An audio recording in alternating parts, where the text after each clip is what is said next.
Welcome to Man Does Tech, where I solve the problems you didn't even know you had. You have the Vida Fast Charger and a compatible device.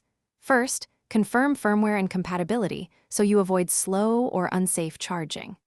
Next, connect the supplied cable to the charger and plug into a dedicated 15-20 amp outlet. Do not use multi-plug adapters.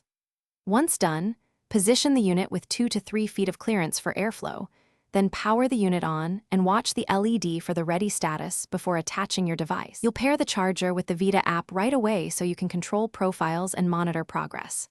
Once paired, select a charge limit.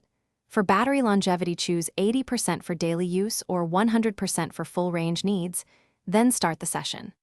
While charging, monitor the app and the charger's LEDs for status and temperature.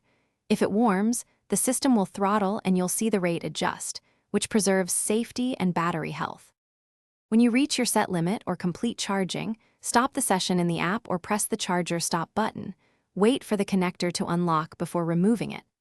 Make sure to power down or unplug the charger from the outlet first, then disconnect the cable from your device and coil the cable for storage. If it doesn't charge, check LED error codes and app alerts, restart the charger, and try a known good cable. That single tip resolves most issues quickly. Thanks for watching. If you found this helpful, don't forget to like and subscribe.